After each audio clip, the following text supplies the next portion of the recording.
everybody, it's Rococo back with another installment of Breaking Down the Face Beat. I decided to take advantage of the fact that my skin is staging a coup for yet as is undiscovered reasons and show you my grumpy skin night to morning routine as we take on the last installment of the BDFB Know Your Face section, Skin Types. Also, before we begin, my hand is fine. I just skinned my knuckles breaking a dog cookie in half. Queen of grace and dexterity, I know. Anyways, skin types. You've probably heard skin type floating around, but what exactly are people asking about when they want to know yours? We can split this into two categories, texture and sensitivity. For skin texture, you have four main categories to choose from: oily, dry, combination, and quote-unquote normal. I don't like the word normal because all skin types are normal. We've been over this in the last video, okay? So I'm going to call it non-specialized instead. It is skin that hasn't got any specialized needs based on texture.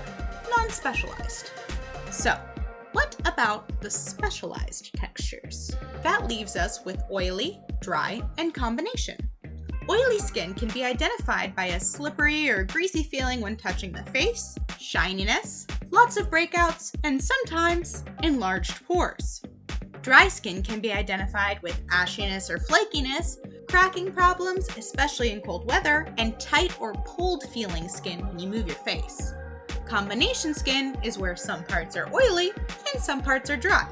When dealing with your individual skin type, you want to look for products that match your needs. Most face products will label the skin type they're intended for. If you have combination skin, you can look for combination skin-friendly products, or you can use different products for different areas to accommodate your needs. This brings us to our other category, sensitivity. When I first heard somebody ask if I had sensitive skin, I thought they meant like pain or tenderness to the touch. I was like, heck no, I don't have sensitive skin. Well, I was wrong on both counts. Sensitive skin actually refers to how susceptible to reactions your skin is. When you use new products, do they burn or itch or cause a rash?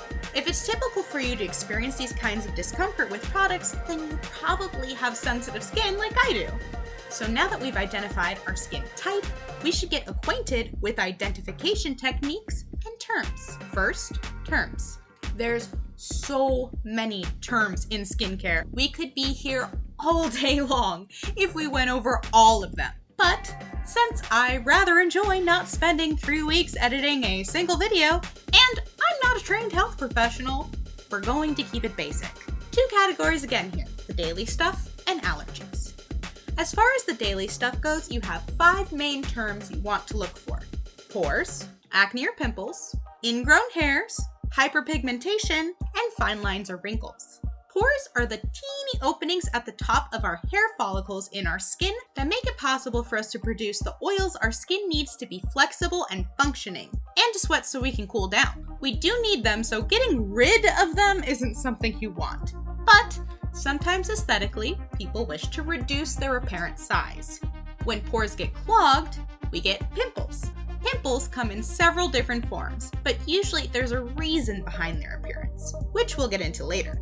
Keep in mind, acne is characterized by the appearance of pimples, but it's not technically interchangeable with the term pimples, as it actually refers to a spread out area of pimples that are usually long-lasting or reoccurring. However, day-to-day usage, most people will know what you mean if you mix up the terms on accident.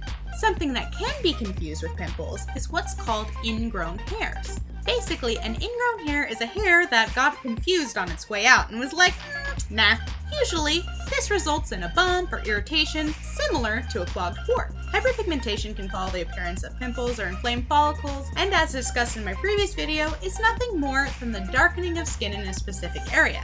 Medium and dark range skin tones are particularly susceptible to this in combination with acne due to melanocyte distribution. While having your melanin producers close together can make for a harder time with hyperpigmentation, they do produce an extra level of protection from photo damage and UV radiation, common causes of wrinkles and fine lines.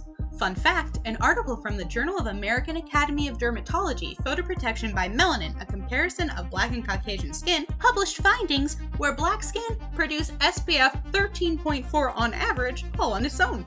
Back to wrinkles. Wrinkles are lines in your skin that happen due to fat redistribution, loss of skin elasticity, and photoaging, sun damage. A fine line is a faint or small version of a wrinkle. We hear a lot about anxiety surrounding wrinkle appearance, but there's nothing wrong with having them. They're harmless, and they're proof we've outlived every bad day we've ever had. For your everyday explanations, those terms should suffice for navigating a conversation based on your skin needs, but there are 2 terms you should have on hand as well as far as allergies go: hives and contact dermatitis. Hives are raised blotches that are itchy in nature. They are one of the most commonly recognized signs of allergic reactions, and they can be a signal of a much more extreme allergic reaction called anaphylaxis. Call your doctor to confirm if you are concerned. Contact dermatitis is a rash from contact with a substance characterized by scaly or dry skin, bumps, tenderness, swelling, and itchiness. I get this from a couple things, including lavender, and for a very long time I referred to it as getting a chemical burn because I didn't know the right term. It is different, but some mild chemical burns cause contact dermatitis. As always, if you're worried, check with a doctor. Now, some of you may have picked up on a word I did not use in either of those descriptions: redness. Both of these allergic reactions have redness listed in the definitions. However, medium to dark skin shades do not necessarily show redness. You can be hard-pressed to find the right reference images for these skin shades in the general search for rashes and breakouts, so I'm going to direct you to 3 sources here on screen to bookmark for reference as needed. We want everybody safe, happy, and informed here, Rococonauts. Get you some links. At this point, we've identified the basic skin type, determined if we have sensitive skin, and brushed up on our key terms. The last part of what we need to go over is what our skin is trying to tell us with these reactions. There are a couple ways to tackle these conversations, but for the most part, you should consult a professional before you try it and dive in deep here.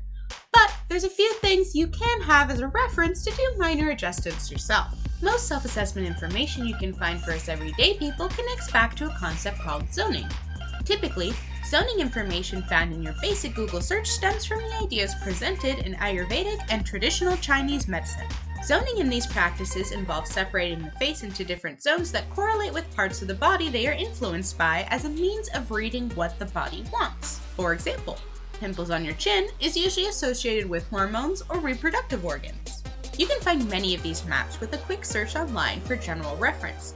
But, as I said, and will repeat till y'all's ears come off, always consult a professional before implementing any major changes. In cosmetic practice, zoning often means charting a face for treatments and progression tracking, with crossover correlation zoning depending on the establishment. Don't be intimidated by the zones though.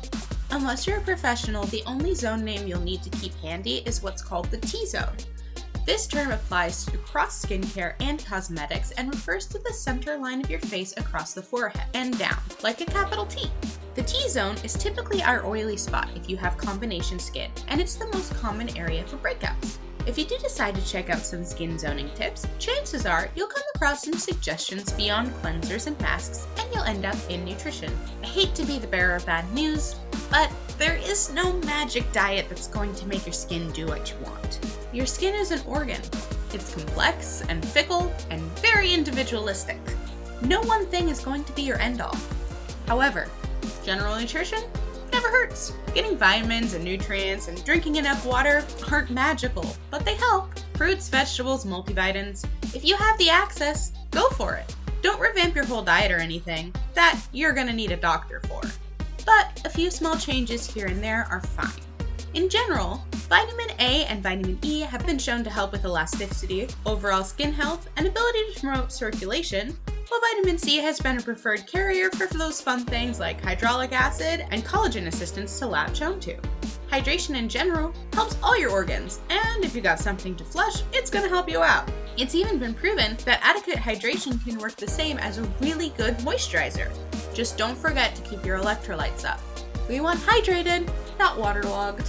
Whether you're going through puberty, tackling mature skin for the first time, or just trying to figure out what the heck everyone's talking about, your skin is yours, and it's valid and worthy of love, exactly how it is. Just like you. That's all the tips and info I have for you now. Remember, I'm not a professional. So if you are making big lifestyle changes, please don't come to me. Go to a person who got the degree. Stay safe out there, everyone. Thank you so much for stopping by. Until next time, love ya!